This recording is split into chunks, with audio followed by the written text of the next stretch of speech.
Hello and welcome to Wrestling with Real Estate, where we look to chokeslam all your real estate problems. I'm your host, former WWE wrestler, and now Cirque du Soleil performer, and of course, multifamily real estate investor, Barri Griffiths. Now today we have a special episode because we have a tag team on the show today.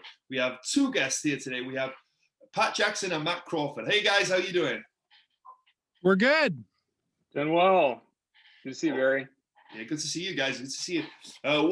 Just to give people some context, where are you guys out of? Where do you guys live? I currently go for it, Pat. So my name's Pat. I live in Reno, Nevada. I'm a wildlife biologist by day. I'm on my lunch break from my day job, and do multifamilies with Matt in Missouri. And so I'm a long distance real estate investor. Good deal. Yeah, I'm Matt, and I live in Maryville, Missouri, which is about an hour and a half north of Kansas City, Missouri. Originally from Kansas City area, but came here originally from college. I have a W-2 job as well, and I work with a nonprofit Christian organization. Oh wow, very cool, very cool. Yeah, very cool. So how did you guys first get hooked up? How did you guys start working together? Well, I bought a house. The second investment property I ever bought. It was a $29,000 house that was listed for like $50,000, and I put it under contract, thinking I had a buddy who was going to buy it with me. And then he talked to his wife and realized that she didn't think it'd be a good idea. And so then I had a house under contract with a 30-day ticking timer, and to close on it. And I didn't know that you could actually back out of a contract at the time. And so, I put the house on Craigslist thinking that I was just going to like wholesale the thing within 30 days. And then Pat called on my Craigslist ad.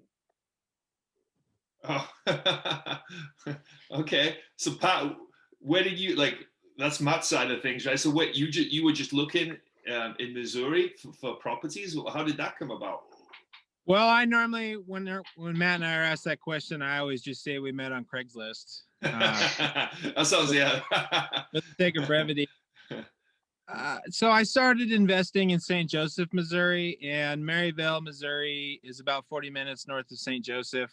St. Joseph is 40 minutes north of Kansas City, so the northwest corner of Missouri. And I was considering getting into that market and just, looking in newspapers, Craigslist, and Matt actually advertised that house as an assignment of contract, and I thought that was a little novel for the situation. A lot of times wholesalers will maybe pretend they own the house and they're selling it themselves, and so it just seemed like somebody I wanted to reach out to, and did. And we spent probably the better part of 6 months just kind of bouncing ideas and talking, and Matt went on ahead, closed on that house, and he can elaborate on how he bought it, but then rehabbed it. And then he went on a quick vacation with his wife and talked about how great the Airbnb was, which I stay at Airbnbs pretty often traveling for work. And so we decided, well, hey, why don't we do an Airbnb together? Yeah. Why did you choose, what made you choose that market, Pat? Oh, so yeah. So to back up a little bit, so I live in Reno, Nevada, and we bought our primary in 2014. A real rising tide to buy in. We bought the same week that Tesla formally announced they were going to start a gigafactory here, and so the housing market's gone up quickly, but the price to rent ratios, the amount to buy a house for and what it would rent for, on a good day, you're looking at about the 0.5% rule. So, if you bought a house for $300,000 and rent for $1,500, whereas in Missouri, you can buy a house for $100,000 and rent for $1,000 fairly easily. So, understanding that and finding bigger pockets at about the same time, I explored a lot of different markets. Growing up in Missouri, decided Missouri and the Kansas City market was just as good as any.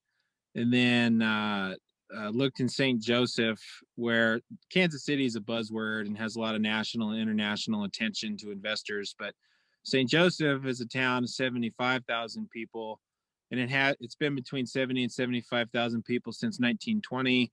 Most folks don't know about it. There's a lot of commuters that travel to Kansas City for work, but it has a lot of jobs and infrastructure on its own. And so I would kind of refer to that as a second tier market, and just decided to look there and like the price to rent ratios and deals and team that kind of surfaced as far as a contractor and everything. And so did a couple single family deals there, and then found Matt. Interesting. But what, when you were moving out of state, do you have any fear? Because a lot of people, they have that fear of investing out of state, right? They feel like they need to be where their property is so they can go there, touch it, be super involved, see everything that's going on, right? Did you have any hesitation about changing markets? Especially to somewhere that's, not quite on the other sides of the country, but good while away from Reno, Nevada. That's a good question. So I started my real estate research and education with the expectation that it would be from afar. I always say that most investors want to be able to kick their foundation. They want to drive by. They want to see the property, probably work on it at least some themselves. And I always tell people to really check out Bigger Pockets, listen to podcasts, listen to any podcasts involving real estate. But I always paid particular attention to the long distance ones. And there was a Bigger Pockets podcast really early on. I think he was a financial advisor, and he said he always asks his clients the question, do you want to drive to your property or do you want to drive to the bank and get your money? And so it was pretty clear cut for me early on that I was going to do something long distance. And frankly, I'm not the handiest person in the world. I can make and fix things, but I don't particularly enjoy it. And so I just figured, well, I'm going to have to build a system and structure to where I'm not doing any of the work, which ultimately is what I want, is passive income. So it wasn't that tall of a hurdle for me to clear long distance investing. Yeah. And I think it's just a mental thing for a lot of people, right? I think a lot of people who actually go ahead and do it, if they do it the right way, they're very happy that they do it. Because there's a saying, right? Live where you want and invest where the numbers make sense, right?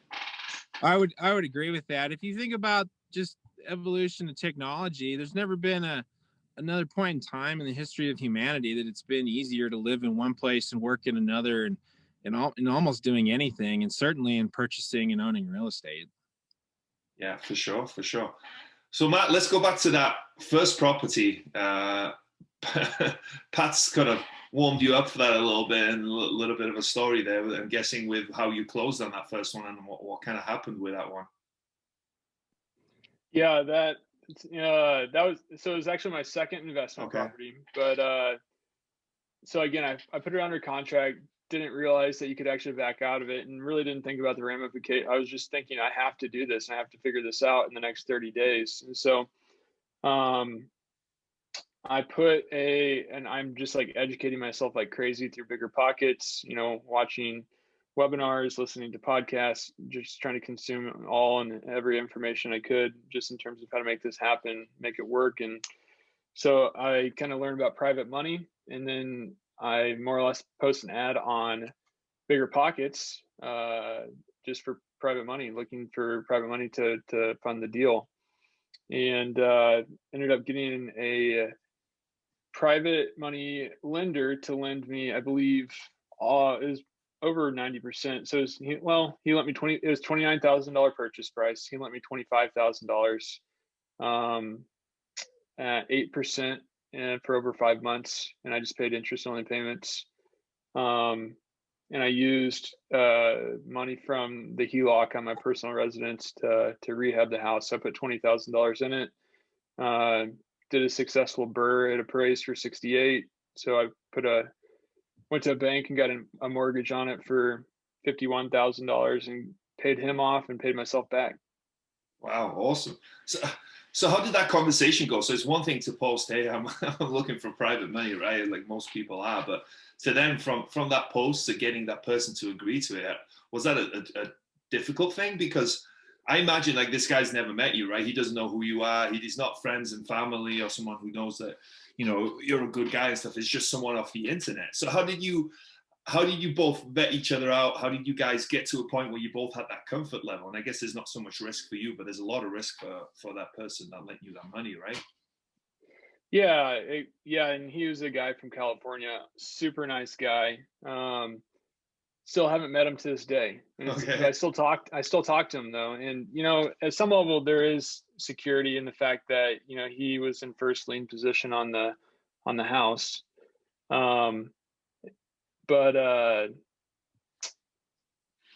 Yeah, we just talked on the phone. And honestly, I feel like much of life is this way. I think business is this way in general. It's just that it's more than money. It's about relationships. And so just getting to know each other, you know, and just through phone calls, just sharing just goals and vision for where we want to be and why we're doing what we're doing.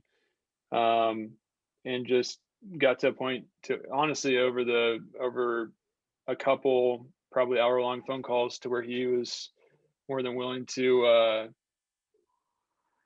partner, and not, it wasn't partner, but to basically be the debt partner, I guess, if you will, to be the bank on that deal.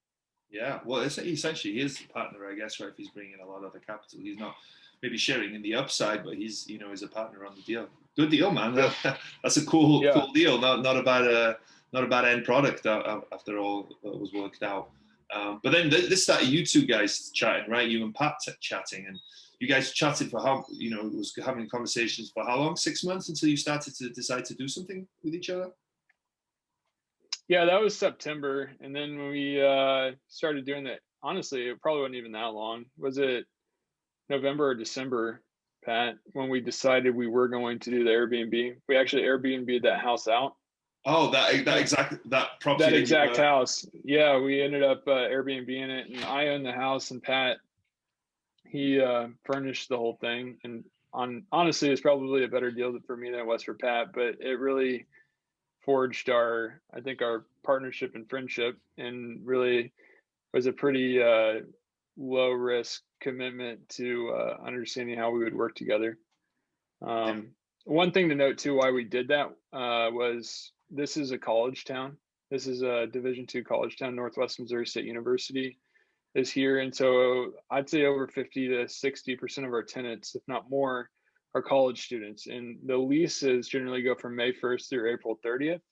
And so when I bought this house in September and had it rehabbed and ready by December, it wasn't really in the rental cycle. And on top of that, it's winter and not very many people are moving. So it kind of felt as if it was a sitting duck for a while. And then Pat, you know, and I were talking about Airbnb, and then it was like, hey, why don't, you know, Pat was like, hey, how about I furnish the house and you provide the house? And so we went from there. Very cool. Yeah, I was going to ask where, Pat, you came into this, because obviously Matt's done all the hard work. He's rehabbed the house. He's, you know, found the private money. He's done everything. And I was wondering where you came in this. But essentially you came in and furnished the house, I guess? That's correct, yeah. And then as it functioned, I was the manager and answered questions, dealt with bookings, etc. Okay, so you kind of set everything up as well, then, I guess. Yeah. I mean, it's kind of funny. He lived in the town, but I managed the house from afar. Right. So what does you guys have partnered since and you have a quite sizable portfolio. What does your portfolio consist of at this point, roughly? I own 2 single-family rentals, a 4-plex with another partner, a 6-plex with Matt, an 8-plex with Matt and another partner. The 24-unit we just closed on today with Matt and the same partner that we own the 8-plex with, and then a 64-unit that's in Southwest Missouri, and I own that with Matt and another individual. Okay, so it seems like you did that short-term rental, the Airbnb, and then that was the last Airbnb you guys did. You guys then decided to go multifamily. That be correct? Yeah. So Airbnbs, and really I should call it short-term rental. Yeah. VRBO should get a little love. Their platform's substantially worse. The cash flow from that was really great. And people that are interested in that, you should, you know, do your due diligence. But we did well. We made a lot of money, but it was not passive as far as answering questions. And there was an instance where somebody that was there for a while complained that one of the front burners on the electric range didn't boil water fast enough. And you just have to deal with things like that, and often at odd hours. And you can delegate that to a manager. It wasn't for us. As far as long-term wealth building goes, we thought that multifamily was substantially more appealing. Okay, and so it was more not necessarily the profit margin; it was more the headaches and the work that kind of went into it. Yeah, and just long term, just a game changer. I mean, it's a good way to start and to create some income, but it's to a degree a house of cards. I mean, you saw what happened to short-term rental bookings all over the world when COVID happened, and nobody predicted that, and so we just happened to get out right at the beginning of COVID, but we'd already planned, before that phenomenon started. So when you say no, it doesn't really create long-term wealth, you just essentially mean it's more of a cash flow play? It's, you can get some good cash flow, but you're not playing any of that appreciation game at all. Yeah, so there's, Matt, what's the acronym for the 5 benefits to real estate? Just ideal, income, depreciation, equity buildup, appreciation, and leverage. So leveraging other people's money. So in short, multifamily is a better tool to take advantage of all 5 of those in a short-term rental. Right. So then you guys decided to pivot. What was it about multifamily that attracted you guys? Because you could have gone anywhere, right? From that point, you have some single-family experience. You could have done, tax liens, could have wholesaled, could have flipped, could have done anything. What was it about multifamily that attracted you guys? Well, you should ask Matt. Matt should elaborate on his first deal because it was really a phenomenal one, and it was a multifamily. So, Matt, can you go talk about your first one? Yeah, I started because I was making $40,000 a year, and my dad's a contractor in Kansas City, and he had just finished rehabbing a house for a guy out of Colorado. And the guy called him a month later and said, "Hey, I got another one." And this guy in Colorado I actually grew up with, and he was only like 2 years older than me. And I was like, man, how is this guy doing this?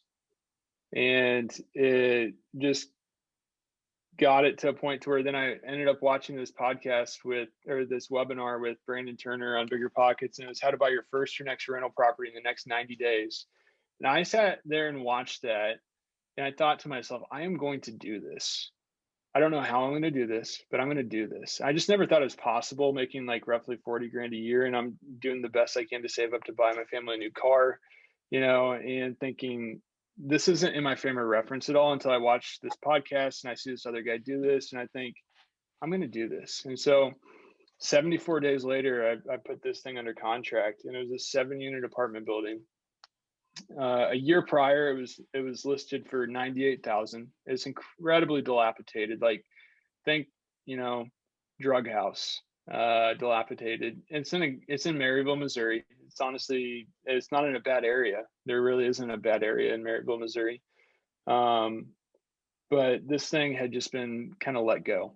The owner had, maybe showed up once a month trying to collect rent from people who lived there, but it was probably more of a squatter situation than an actual rental situation going on. And so he, was trying to get rid of this thing. He's going through a divorce, and, I didn't know I was looking for multifamily necessarily. I thought I just wanted a rental property, and thought, I could have one front door. I could have seven. Seven sounds better than one. And for the price of $56,000, it became a really good deal. So, the year later it was listed for 85, and I was able to negotiate them down to 56,000. Just again, because it was really dilapidated. And so over the course of that next year, me along with a contractor, I did probably 20% of the work, 20 to 30% of the work, just rehabbing this 7-unit apartment building. And the fringes of my time of, having a kid, I had already had one child and had another kid in the mix of that, and working 50 hours a week on the university campus. And then, after I put, the kids to bed, would go over there and work till midnight, and then, do it all on the weekends and whatnot. But short story long, to answer your question, Barry, I started to understand how properties are valued, and that if you got a 1 to 4 unit, it's based purely off the comparables. And I started to realize that, man, I don't even have to pick up the hammer to increase the value of this thing. I can just do a better job managing it to increase the NOI, because the value is, the income approach on anything that's 5+ units.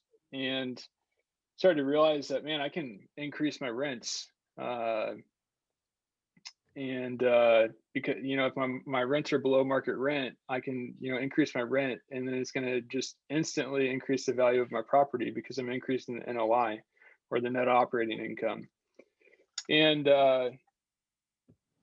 long story short, Barry, that thing I bought it for 56. I put $100,000 in it. That was actually, I'll probably share a little bit about this later too, but, bought it for 56, ended up putting $100,000 in it, and it just appraised for $383,000. So it turned out to be kind of the engine that continued my investing for the next, up until now, so a couple of years. But I think it was that, just the how you can not only leverage and force appreciation through rehab, but how you can force appreciation through management, and just through just through running a good business. Yeah.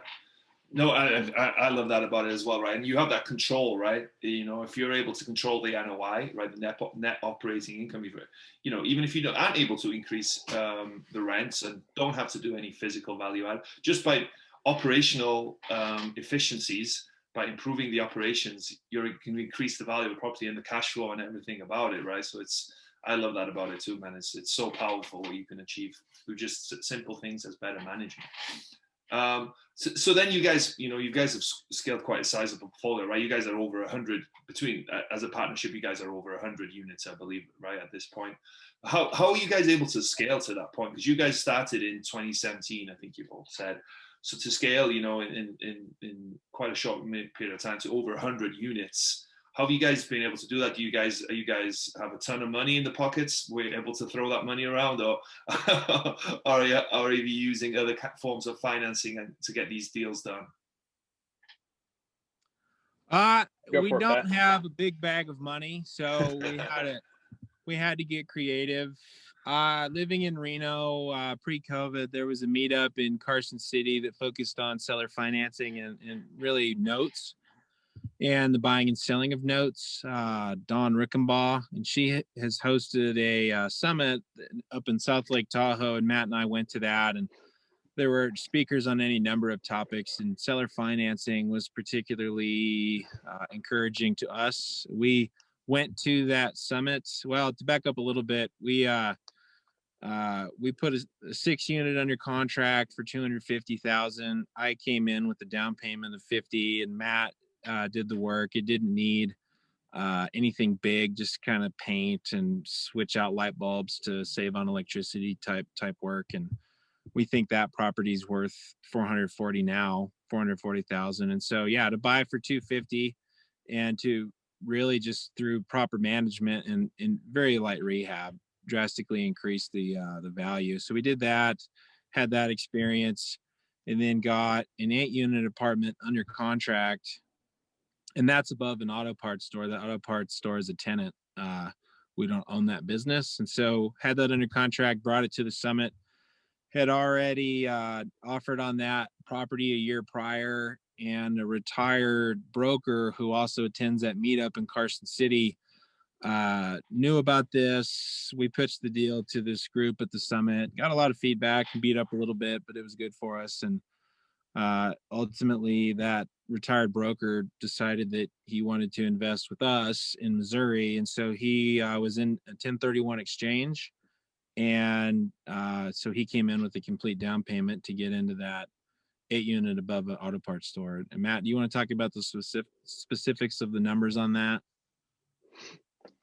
Yeah, we and so how our partners, do you want me to share about our partnership as well? Sure. Yeah, absolutely. Yeah, it's pretty unique, and honestly, I think it kind of creates a win-win. So he's getting over, probably, honestly, if you can consider all of the, ways that you make money in terms of something like this. Again, the income, depreciation, equity build up, and appreciation and things like that. He's making well over a 15 to 20% return on this deal. So,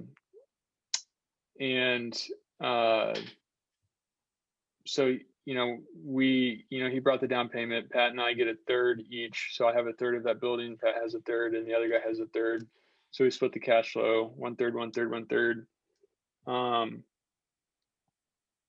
And we bought it for, what did we buy it for, Pat? $335,000. Honestly, it was more or less a C-class, apartments up above. There's 8 apartments above it. And we had anything from, people who didn't pay their rent to a guy who actually was a thief and, had a search warrant, week 2 of owning it, that, I walked through the middle of the search warrant as I'm trying to get a contractor in there to give me a bid. And it was able to get them out of there, the tenants out of there in a relatively short order. We just rehabbed all 8 apartments more or less at the same time.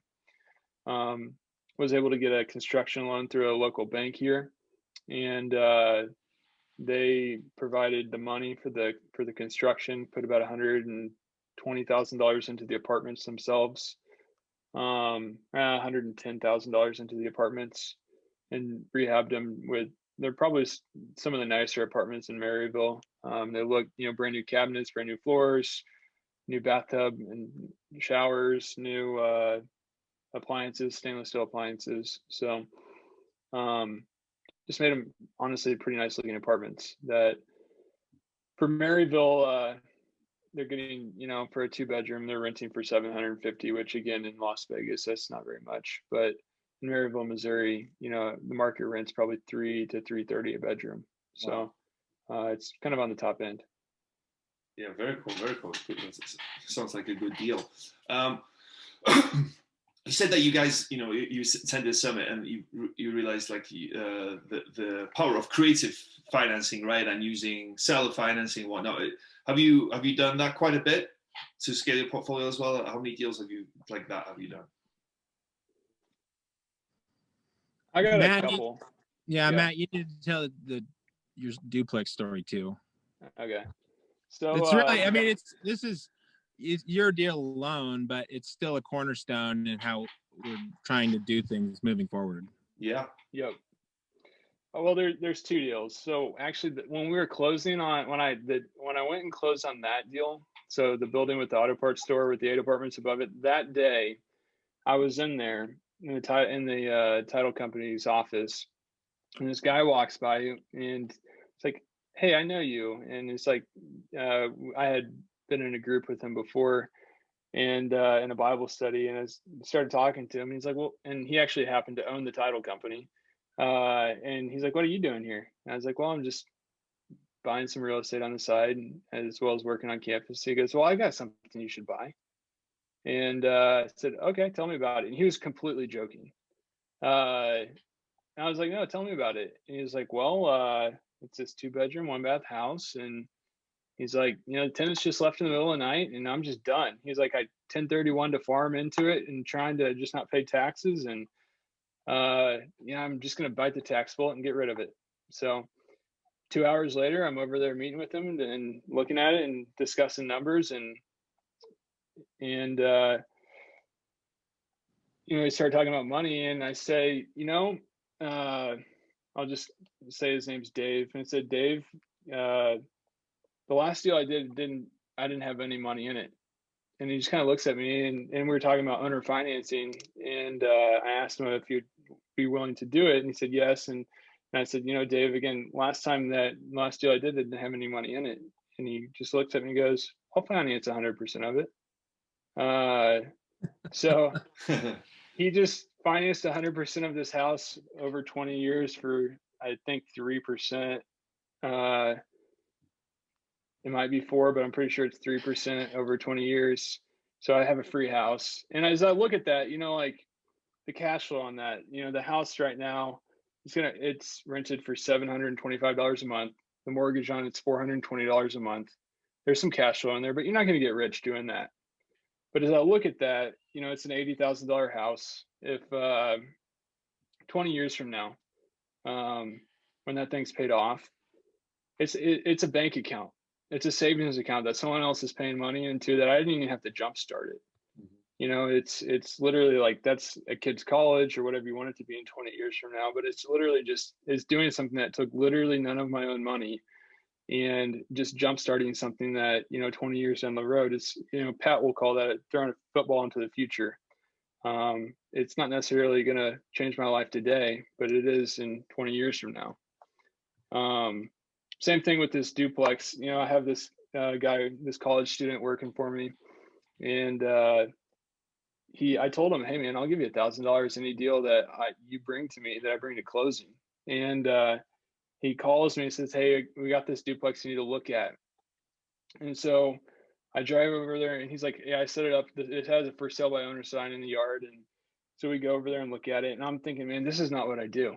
It's like built in 1995. It's too new. There's no, ways to force appreciation through rehab. And so I'm like, you know what, we're going to walk through it, but I kind of feel like I'm wasting my time here. So walking through it and just being a curious person, just start asking the seller questions and talking to them, getting to know them. And as we're walking through it and say, hey, what interested you in real estate in the first place? And the wife was like, well, I read this book called Rich Dad, Poor Dad. And I was like, okay, well, they're probably a little bit sophisticated here. And this is a duplex. Again, it's not nice, but it's not like granite countertops and brand new finishes or anything, but it's nice. And I said, they wanted $212,000 for this thing, and the gross rents were $1,800, which is honestly probably about market. And I said, hey, listen, this isn't even a 1% deal. And they're like, we know, we're well aware. It's like, okay, well, I just said, hey, I think I can make this a win for you. If you can make this a win for me. And they're like, okay, we're listening. And said, if you carry the down payment, if you carry 25% as a down payment, I'll give you what you want in terms of price. And before I did that though, I figured out why they wanted to sell it. And just saying, hey, why do you want to sell it? And they bought a lake house. They want to buy a boat and they want to buy a truck for their son who's turning 16. So, and I figured out just how much money they owed on it. They owed shade under 100. Actually they owed around 50, I think, on it. And they didn't need $150,000 for a boat and a truck. And so I knew that, hey, in terms of taxes, like you're going to end up with a lot of money that you probably like don't necessarily want to pay taxes on. Do you want cash flow or do you want, a big pile of cash? And they're like, yeah, they agreed that they didn't need a big pile of cash. They probably would like some cash flow. So they ended up carrying 25% in second position, at 4%, over 20 years. And so that thing, altogether, the gross income is $1,800 and then my mortgage payment is $1,100 between the first and the second note position. And that's another piece of it. I went to a bank and said, hey, I got this duplex under contract.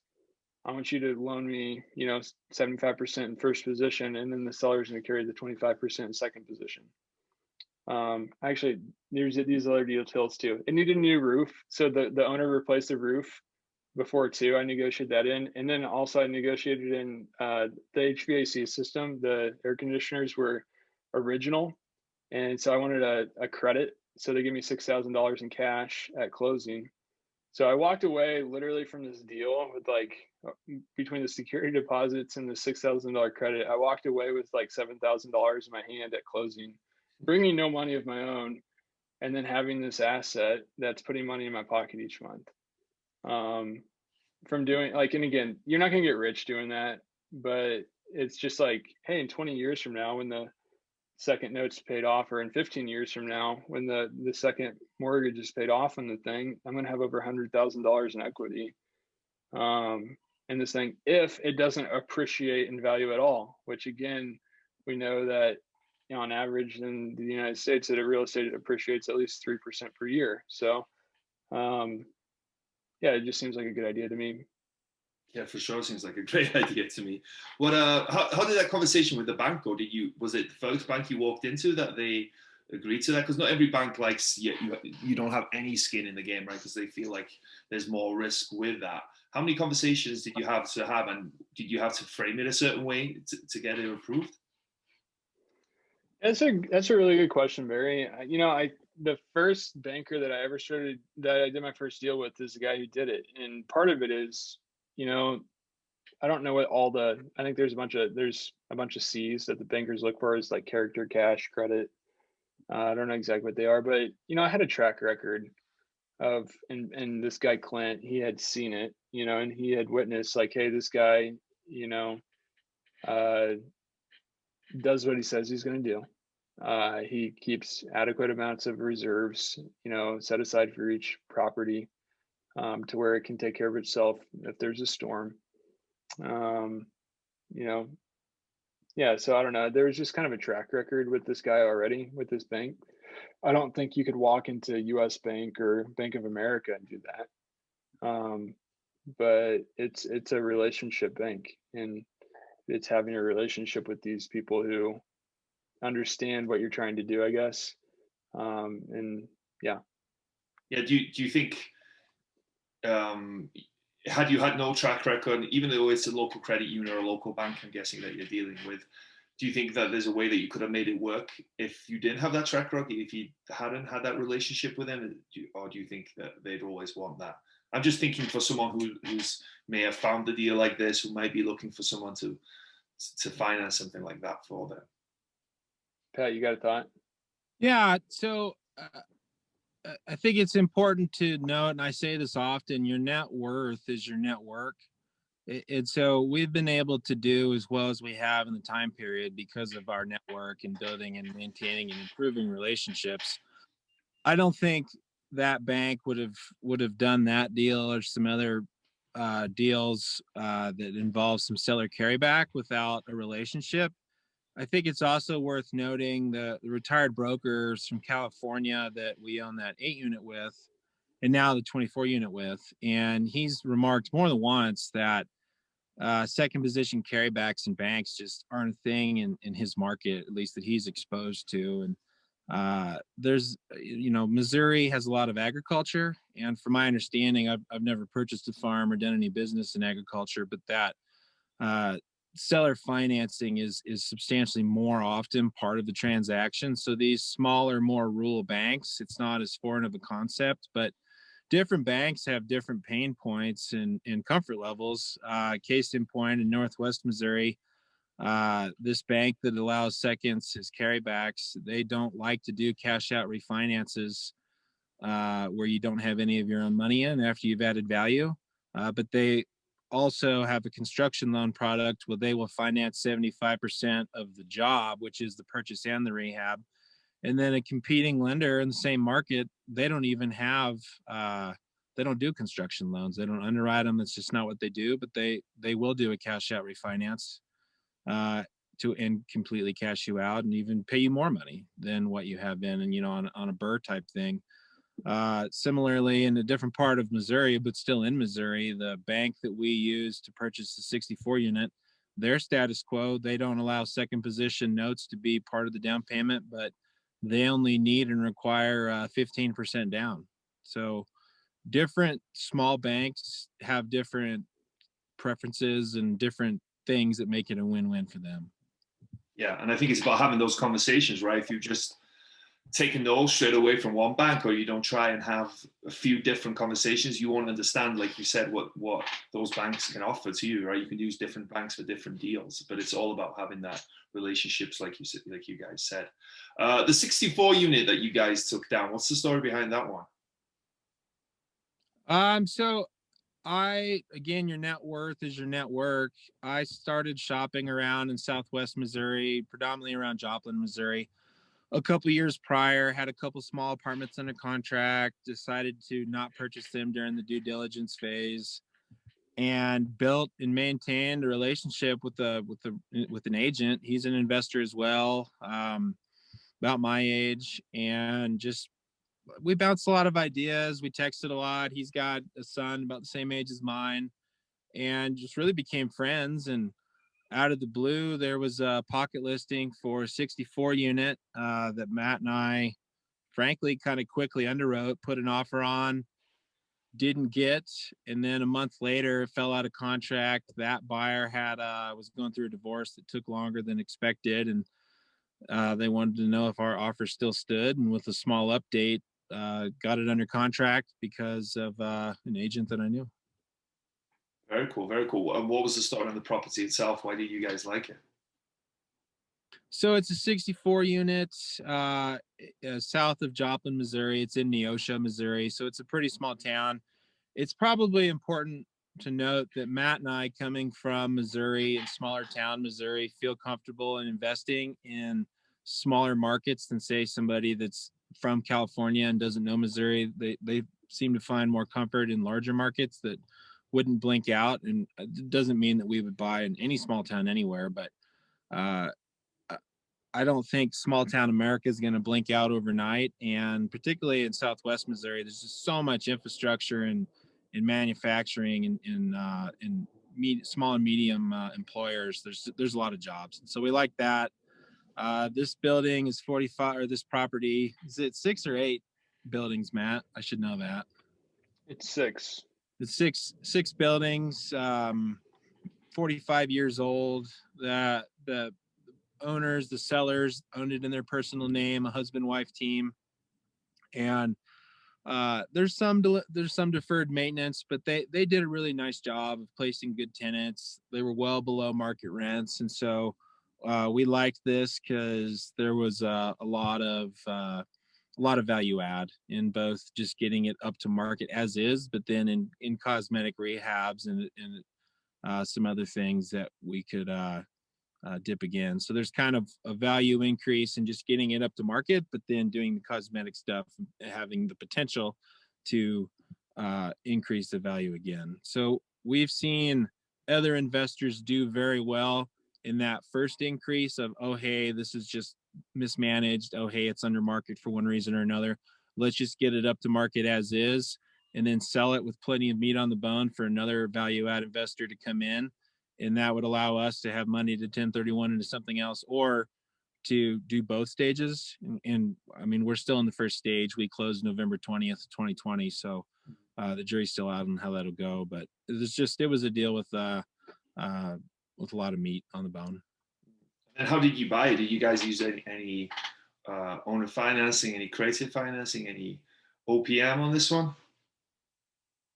We used another partner, so he's a more passive partner. He gets a third ownership, a third of the cash flow, and he came in with half of the down payment, and Matt and I came in with the other half, or with the other half, so 25% each. We okay. The bank that only required 15% down did not allow for seller financing, and is part of the down payment. So that 15% is, I think, fairly uncommon and also pretty appealing. They also do longer amortization schedules. So it took some negotiating, but with the bank, we got, it's right now really a bridge loan. So 15% down, 4.5% interest rate, and 18 months of interest only payments to allow us to use cash to rehab, to do that value add. And that bank is very receptive to transitioning that note to principal and interest payment. But it's pretty easy to get that bank at a 25-year amortization. Wow, 15% down is incredible. I don't think you hear. I've not heard about that at all, especially considering you guys did it in November of 2020, right? When there was a lot of stuff going on in the world at that time. That's pretty cool. How do you negotiate with a bank? Most people don't think that you can, right? They think that the bank sets the terms and it's a take it or leave it kind of thing. But you guys have proven, I'm sure, that that's not necessarily the case. How do you go around negotiating with a bank? Time can be long and awkward. But it just depends. Matt, I would say generally don't walk in without a plan. Generally walk in with a plan that's pretty thought out, and just able to explain why I want what I want. there's many times, like the bank here in Maryville that we were talking about, that funded, the note that funded the projects that were, they're in first and there's a seller in second. That's generally what I do, is I walk in and explain how I'm going to do it. And sometimes they're like, well, we want you to have skin in the game, or, well, we want to shorten up the amortization. Say, that's fine. I'm okay with, aggressively paying down, a note and just equity buildup. But at the end of the day, it has to cash flow. And just explaining, like, it's in your best. I just honestly just go in there and try to help them understand it's in their best interest that this thing cash flows, and it cash flows well. And yeah, just helping them understand that. There's some things that I feel like aren't necessarily negotiable. Like, we walk in, I feel like we walk in a lot of times and I walk out with a quarter point higher in interest than I maybe desired. But I don't know. I mean, it's a relationship though. Like, it is. It's like I don't know. I mean, it's just explaining what you want and why you want it, and if it makes sense or not, I think.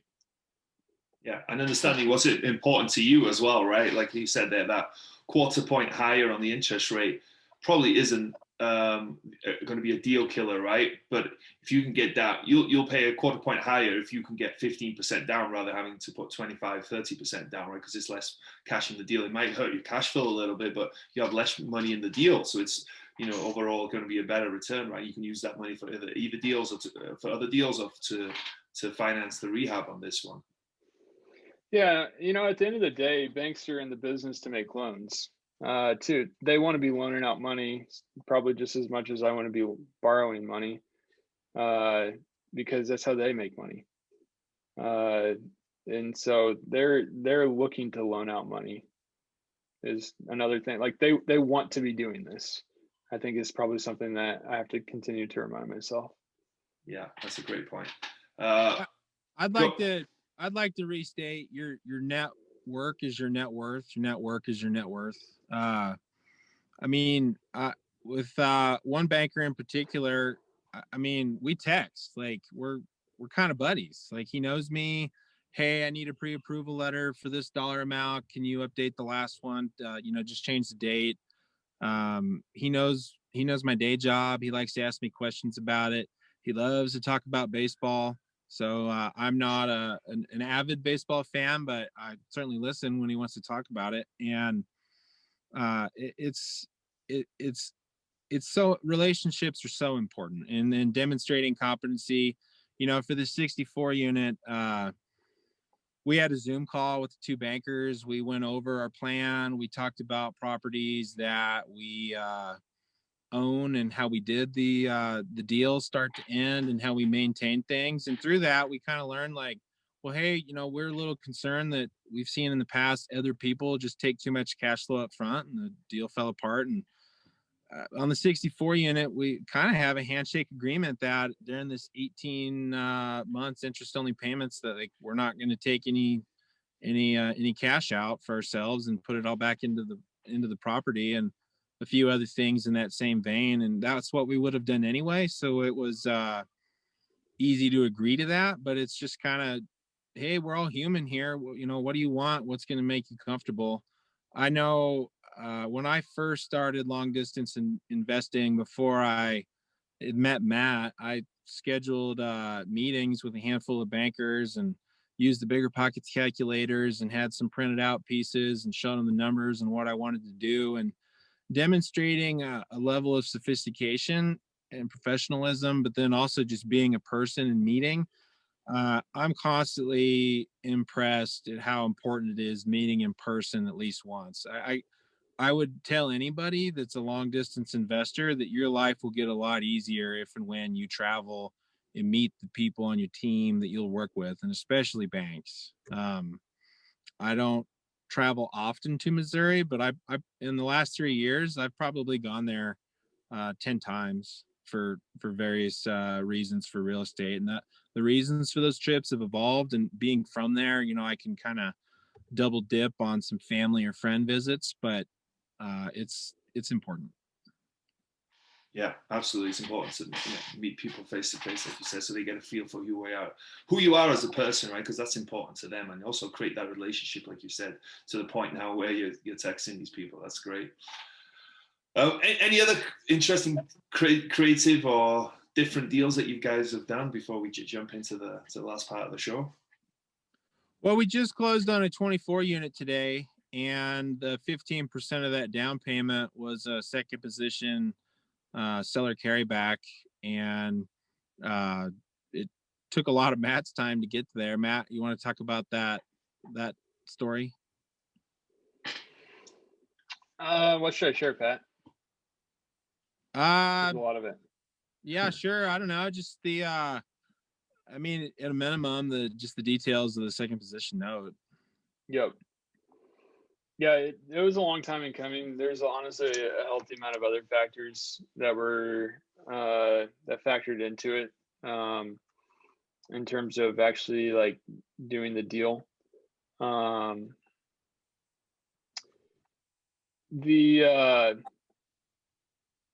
Yeah, we paid them, we didn't get a discount on the property. It's the market's hot, not only in, basically the whole United States. Well, I guess not only in Maryville, Missouri, but the whole United States, the market's pretty hot right now, right? And it's true for, here in Maryville, Missouri, like things are selling at, prices that things have probably never sold for. And at the end of the day though, like, does it cash flow is really the question, and does it cash flow well? And not only does it cash flow, but then also does it, what's the ROI? What's the cash on cash return in terms of if we're putting money in it, how much is it returning?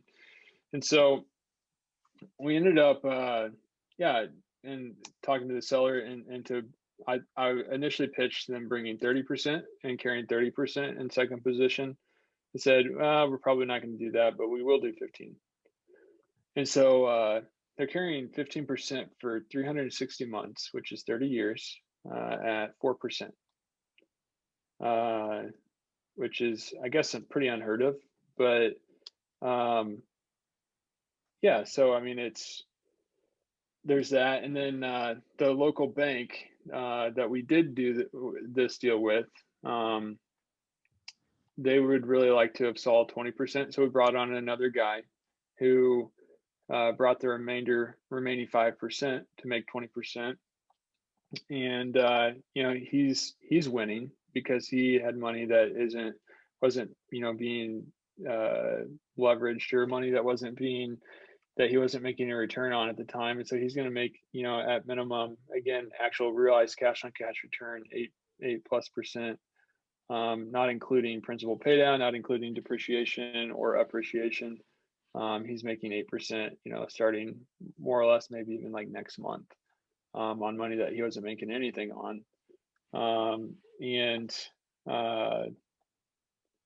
So yeah, I don't know.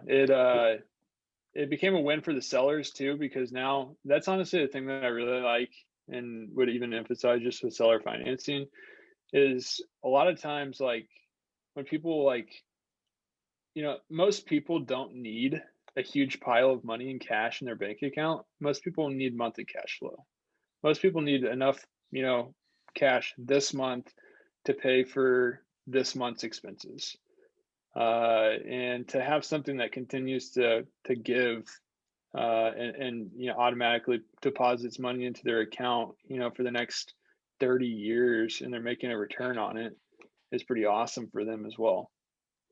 Yeah. So on that deal, what was how do you realize that they were open to doing some seller financing, and what were the pain points, or what was the selling point of that seller financing to them?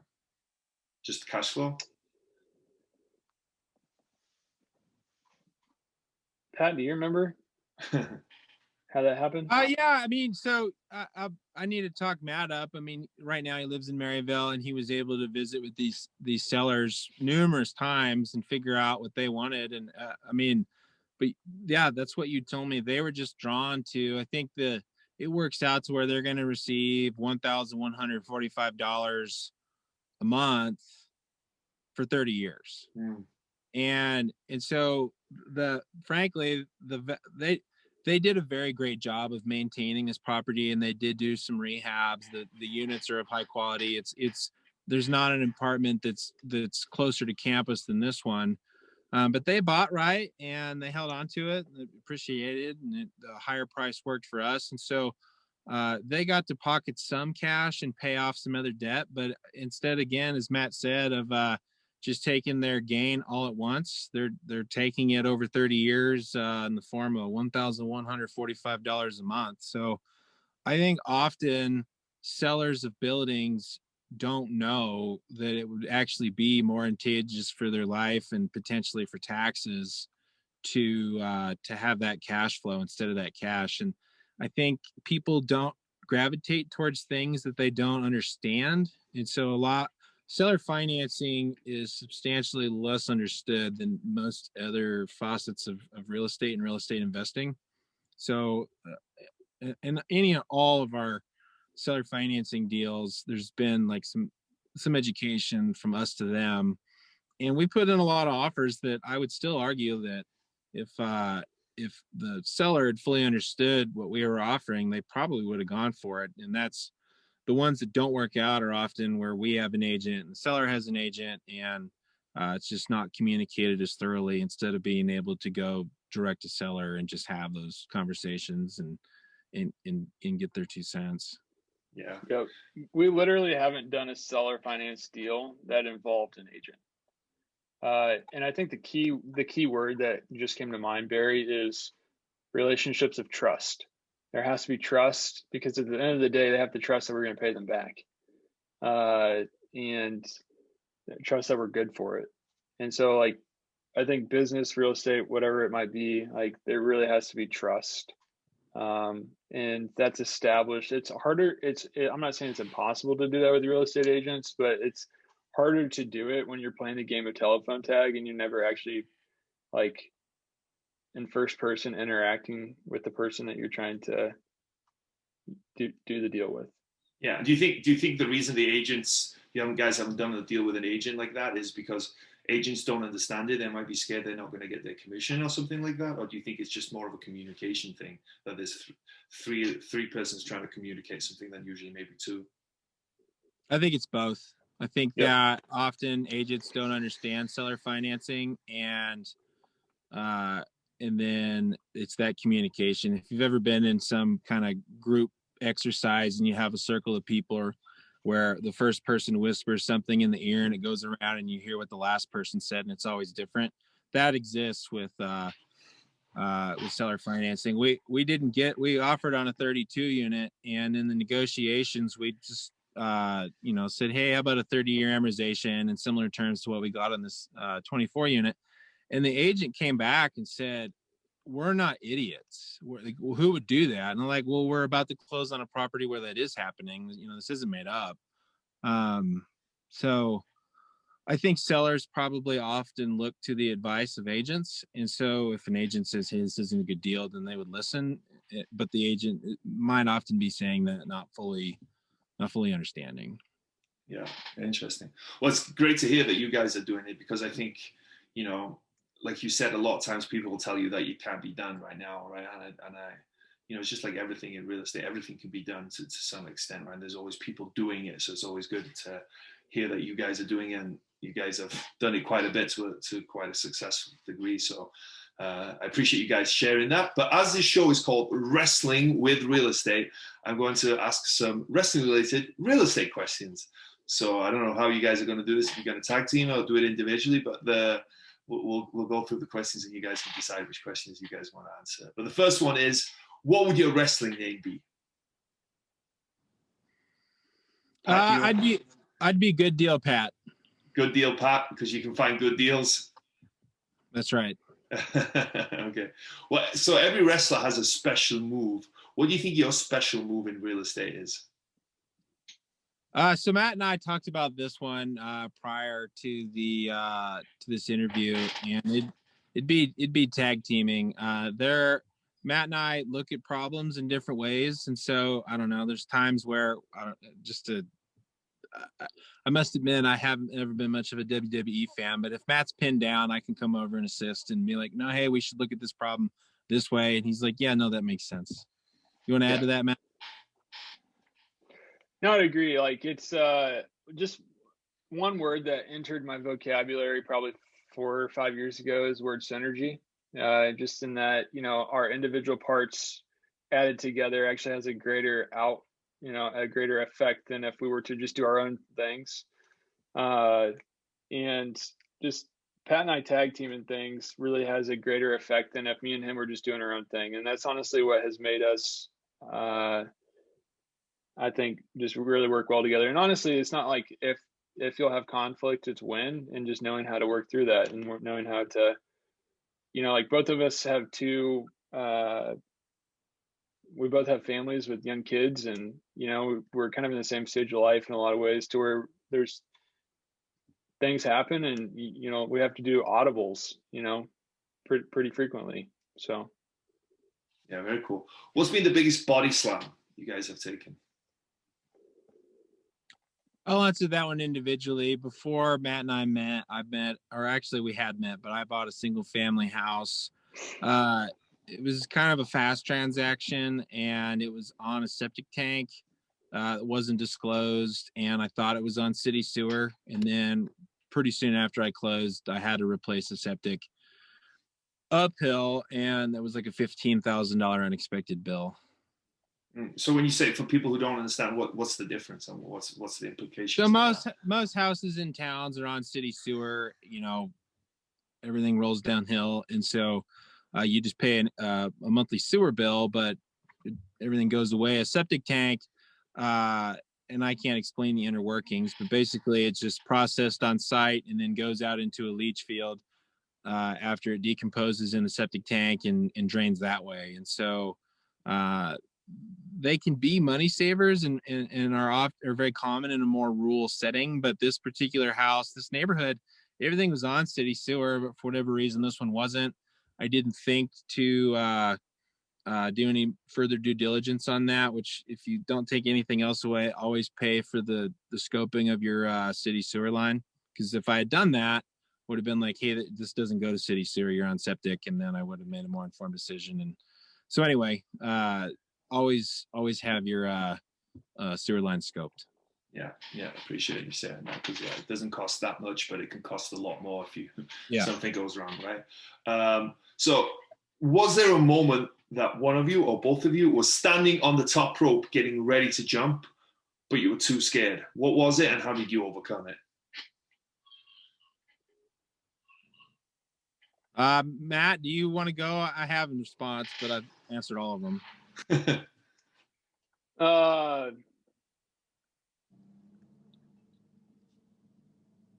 So I'll go. So go for it. My response on that 64 unit property, we were scheduled to close Friday afternoon. That week, Monday morning, I called the banker and said, hey, is there anything else you need from me? And the appraisal had taken longer than expected and a handful of other things. And he said, well, there's just no way we're going to close on Friday. And we did. But it was just like, I'd already scheduled a flight to Missouri, and it's just like, no, we're going to make this work. And I don't know. We jumped off that tightrope. We didn't really know exactly how we were going to land, but we did. So how did you close? How did you make it happen? Honestly, I think a lot of it was me not canceling my trip and still coming to town. The seller had a good relationship with the bank and used his leverage a little bit, and just providing documents as soon as we could, treating that transaction like a game of hot potato, where anything needed done, immediately replying to emails and requests, and just creating a sense of urgency. It's just like, no, it's closing's Friday. Awesome. Yep. Well, guys, hey, thank you so much for making the time. Pat, you're out there in Reno, Nevada in your car, and Matt out there in Missouri. I appreciate you guys making the time to talk and share everything that you've done. It's really cool what you guys have done. I think it's great to hear, because it's inspiring for a lot of people, right? It just shows you that You don't need bags of money, and you don't need, you know, to have those millions of dollars in the bank to be able to grow a sizable portfolio, right? There's different ways to do it, and it's just understanding that. So I think it's really cool to hear that. Before we go, if people want to find out more about what you guys are doing, maybe they want to be involved in a deal somehow, or they want to, you know, understand how you guys have done it, how can they reach out to you guys? How can they get in touch? Just find me and send me a colleague request on Bigger Pockets. Okay. Pat Jackson. It'd be the same for me. Yep. Okay. Go for it, Pat. Yeah, just Pat Jackson. I'm Matt Crawford. Correct. Yep. Matt Crawford on Bigger Pockets. Cool. Well, very cool. Well, thank you so much, guys, for making the time. I really appreciate it. Have a great rest of your day. In opposite sides of the country, pretty much. Yeah. Well, hey, thanks a bunch for the opportunity, Barry. My pleasure.